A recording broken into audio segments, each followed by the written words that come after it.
warahmatullahi wabarakatuh. Saya Fitri Rahmayani dari Prodi IAU. Nah, jadi di sini saya akan mendefinisikan pengajaran bahasa Inggris untuk pendidikan anak usia dini. Maka jawabannya adalah bahasa Inggris merupakan bahasa resmi dari banyak negara-negara dan juga dipergunakan secara meluas. Pada masa sekarang, bahasa Inggris tidak boleh dipandang dengan sebelah mata. Maka hal ini dikarenakan bahasa Inggris itu penting ya. Bahasa Inggris sangat begitu penting dari banyak kalangan di kita. Maka banyak orang tua yang ingin mengajarkan anaknya belajar bahasa Inggris sejak usia dini. Dalam mengajarkan bahasa Inggris pada anak usia dini tentu mempunyai cara yang sangat berbeda tentunya. Jika dibandingkan dengan remaja atau dewasa, pembelajaran bahasa Inggris pada anak usia dini ini hanya sebatas pengenalan dari dasar-dasarnya. Huruf-huruf abjad, lalu macam-macam angka, macam-macam buah-buahan, macam-macam hewan, kemudian macam-macam warna, dan sedikit percakapan yang simple dan juga mudah. Yang kedua, prinsip-prinsip mengajarkan bahasa Inggris untuk pendidikan anak usia dini. Pertama, guru harus bisa menyediakan pengalaman belajar yang menyenangkan serta memberikan posisi pada siswa yang aktif. Yang kedua, guru harus bisa membantu siswa mengembangkan serta melatih menggunakan bahasa melalui serangkaian kerjasama. Yang ketiga, guru harus bisa menggunakan kegiatan belajar yang terencana, terorganisir, berdimensi banyak, dan dikembangkan berbasis tema.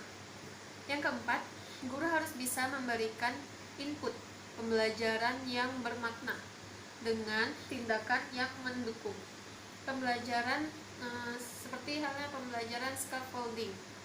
Yang kelima, guru harus bisa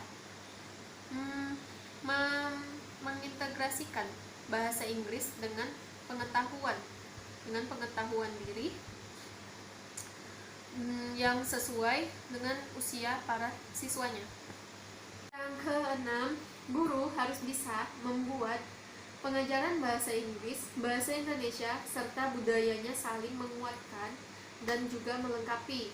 Yang ketujuh, guru harus bisa memberikan pemahaman tentang tujuan pembelajaran yang sedang berlangsung dengan jelas, dan apabila siswa telah menguatkan keberhasilan belajarnya, guru perlu memberikan reward kepada anak atau bisa juga dengan feedback. Mudah mengingat prinsip-prinsip yang tersebut yang tadi ya, dengan adanya 7R yang dikemukakan oleh Reed tahun 2005. Yang pertama, relationship, dan yang kedua, rules. Yang ketiga, routines. Yang keempat, right. Yang kelima, responsibilities. Yang keenam, respect. Yang ketujuh, reward. Dan yang ketiga, pentingnya pembelajaran bahasa Inggris untuk pendidikan anak usia dini. Jelas, pembelajaran bahasa Inggris ini sangat penting untuk anak usia dini. Contohnya yang pertama, satu, dengan belajar bahasa Inggris akan memudahkan seseorang dalam berkomunikasi dengan orang lain apabila suatu saat kita ini bepergian ke luar negeri. Yang kedua, agar dapat berkomunikasi dengan orang-orang yang berbeda latar belakangnya atau budaya dan keanekaragaman, dalam berbahasa Inggris ini menjadi pilihan utama yang sering dipakai untuk melakukan komunikasi. Contohnya yang dapat kita lihat ada pada dunia pariwisata. Jadi dalam dunia pariwisata ini yang kita lakukan dalam perjalanan ke luar negeri biasanya menggunakan bahasa Inggris untuk dapat berkomunikasi dengan budaya setempat. Yang ketiga itu ada informasi yang dapat terdapat di dunia juga kebanyakan menggunakan bahasa Inggris sebagai bahasa publikasinya. Bila kita bisa kita ambil contohnya ya, dari internet, sebagian besar situs-situs menyediakan informasi bahasa Inggris ini di dunia internet. Tidak hanya di internet juga sih, juga ada di buku-buku. Tidak sedikit juga yang ada di buku yang memakai bahasa Inggris ini. Pertanyaan nomor 4, metode untuk dapat diterapkan pada siswa anak usia dini. Ya, terdapat metode yang pertama, metode TPR atau disebut juga dengan Total Physical Response Method. Nah, jadi metode ini adalah metode yang sesuai untuk mengajarkan bahasa Inggris pada anak usia dini, di mana pembelajarannya itu mengutamakan kegiatan langsung yang berhubungan dengan kegiatan fisik dan gerakan. Contohnya, pembelajaran dari metode ini adalah ketika mengenalkan kata stand up, berdiri. Semua anak ikut berdiri sambil mendengarkan listening kata speak, kata stand up tersebut, kemudian bisa mengenalkan kata tersebut sambil bernyanyi dan bergerak sesuai perintah lagu. Keduanya yaitu ada teaching English by using song. Metode ini adalah salah satu lagu sebagai medianya, bukan hanya dengan menyanyikan saja, akan tetapi dia juga tetap menyanyikannya itu yang diiringi oleh musik, akan membantu proses pembelajaran pada anak. Keuntungannya itu mengajarkan bahasa Inggris dengan cara ini menggunakan nyanyian adalah dengan cara yang pertama, melalui lagu akan memotivasi anak untuk lebih senang, ceria mempelajari bahasa Inggris ini. Dan yang kedua, dengan menyanyi ini anak menjadi senang dan lebih mudah dalam memahami materi ajar yang disampaikan. Oke, jadi yang ketiga, dengan cara ini juga melalui nyanyian ini kegiatan pembelajaran itu bisa tersesuaikan dan bervariasi. Dan yang keempat, anak dibuat senang, tidak bosan, dan tertarik mengikuti proses pembelajaran tersebut. Oke, jadi pada metode ini tentu mempunyai kelemahan. Kelemahannya ini adalah anak usia dini jarang sekali atau susah untuk menghafal lagu yang sedang diajarkan. Masuk yang ketiga tadi, ada teaching English by using.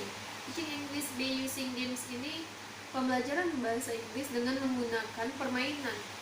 Jadi secara belajar sambil bermain juga. Oke, kemudian yang keempat itu ada teaching English by using stories, yaitu belajar bahasa Inggris juga bisa dilakukan dengan cara membaca cerita pendek berbahasa Inggris. Kemudian berbahasa Inggris ini langkah-langkahnya ada seperti siapkan media, alat peraga, serta bila perlu seorang pendidik harus hafal ceritanya terlebih dahulu.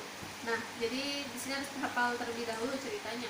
Kemudian yang kedua, ciptakan suasana yang menyenangkan, nyaman, dan membuat anak penasaran dengan cerita yang akan kita sampaikan nanti ini. Nah, yang ketiga di sini, sebelum bercerita itu ada baiknya kita memberi perjanjian dulu kepada anak-anak dengan kalimat jangan ada yang bertanya sebelum ibu menyelesaikan cerita. Kalau ada yang ingin bertanya, ditunda dulu ya. Nah, jadi seperti itu ya, bisa pertanyaannya ditunda dulu jika ada yang ingin bertanya. Kemudian ada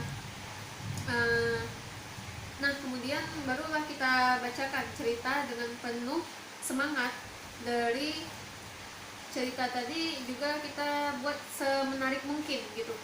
Kemudian setelah itu, setelah kita selesai membacakan cerita itu, ada baiknya kita minta anak untuk menguraikan kembali apa yang telah kita sampaikan atau yang telah kita ceritakan, ya cerita yang tadi yang kita sampaikan ke anak gitu, harus kita sampaikan ke anak untuk menceritakan ulang kembali gitu, mereply. Kemudian yang selanjutnya itu, jika ada yang bertanya boleh kita persilahkan kepada anak-anak tadi yang telah mendengarkan cerita kita, boleh dipersilahkan untuk bertanya. Kemudian yaitu yang kelima, ada penutup. Jadi membuka dan menutup keras dengan bahasa Inggris ini kita bisa dengan cara menyenangkan ya, untuk membuat anak itu lebih semangat dalam proses pembelajaran. Cara ini juga bisa membangun anak untuk belajar bahasa Inggris yang lebih jelas lagi. Oke, yang nomor 5 nih ya, kita masuk nomor 5. Sini ada pertanyaan strategi yang dapat diterapkan dalam pengajaran bahasa Inggris ini untuk anak usia dini. Jadi strateginya itu terdapat 5 macam. Yang pertama, metode TPR atau yang disebut dengan Total Musical Response Method. Oke, yang kedua sini ada Teaching English by Using Song. Yang ketiga, Teaching English by Using Games. Dan yang keempat ada Teaching English by Using Stone. Dan yang kelima di sini juga ada membuka dan menutup kelas dengan bahasa Inggris. Nah, jadi sekian dari hasil ringkasan pertanyaan soal-soal tadi. Jika ada salah ucap dan salah